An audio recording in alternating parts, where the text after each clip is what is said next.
Coming up on Network Africa, Zimbabwe's former president Robert Mugabe holds first press conference since being ousted, criticizes President Mnangagwa for turning against him.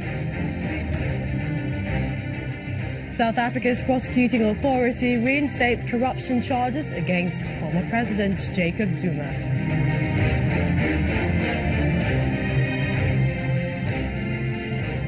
And Somali President Mohamed Abdullahi Farmajo sacks 18 military generals.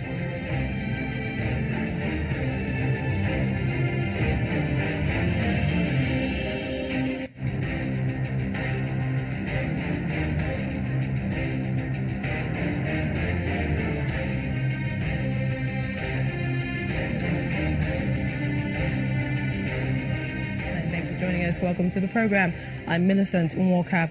We begin with President Emmerson Mnangagwa's response to ex-President Robert Mugabe that Zimbabwe has moved on and all hands are on deck to build a new country. The statement is coming barely hours after Robert Mugabe called the change in power a disgrace which must be undone. Speaking publicly for the first time since he left office in November last year, Mr. Mugabe criticized President Mnangagwa for turning against him. Quote, "I never thought him whom I had nurtured and brought into government one day would be the man who would turn against me. He could never have assumed the presidency of the country without the army which assisted him." End of quote. President Mnangagwa responded today in a statement which he also tweeted, saying the former president is entitled to express himself freely, as is the case for any private citizen. I never thought he whom I had nurtured and brought into government and whose life I had worked so hard in prison to save, as he was threatened with hanging, that one day he would be the man who would turn against me. He could never have assumed the presidency of the country without the army. It's the army which assisted him. The army made sure that the other organs of state were neutralized, completely neutralized. We must undo this disgrace which we have imposed on ourselves. We don't deserve it. Death, life, and center. Well, for more perspective on this is former Director General at the Nigerian Institute of International Affairs, Professor Bola Akinteriwa. A pleasure to have you on the program. Thank you. Essentially, what do you make of Robert Mugabe's recent comments that he was ousted in a military takeover and Mnangagwa had assumed the presidency illegally? I think he's rightly wrong. Rightly in the sense that he described the situation as a coup d'etat. To that extent, I will agree with him, it's a coup d'etat. But he's wrong, because we should not just say coup d'etat. We should have qualified it and say it's a counter-coup d'etat.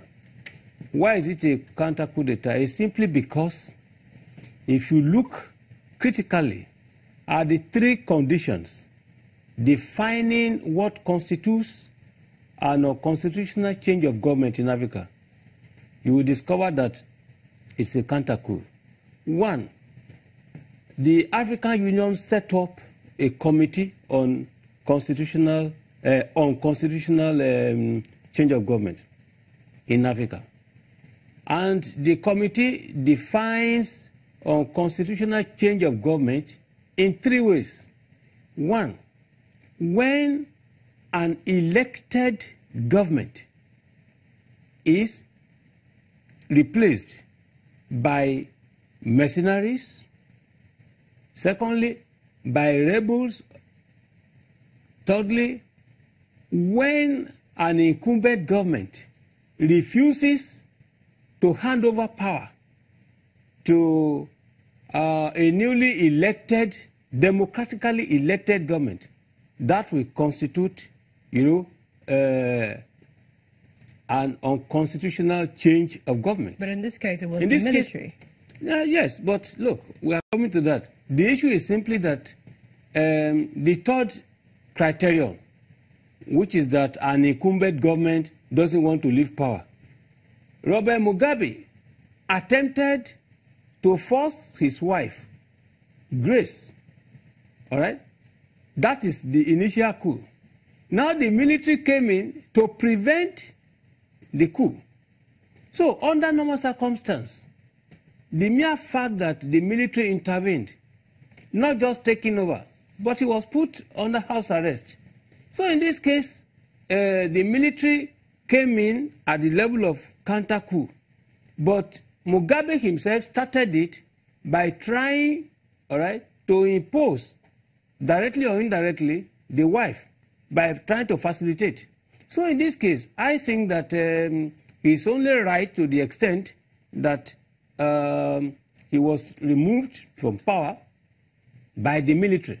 Whereas the military shouldn't have done so. What are your thoughts with regards to, do you think that Robert Mugabe sees himself as part of the problem and part solution, where he said that people must be chosen in government in the proper way, and he's willing to discuss, willing to assist in the process if he is invited? No, I think he has not seen himself as a problem at all. He has seen himself as another messiah. And to an extent, I think we can say he has tried. You see, the bitter truth is that observers easily forget history. In 1980, at the London conference, the British promised Zimbabwe the sum of 75 million sterling pounds to settle people from whom land will be taken. All right?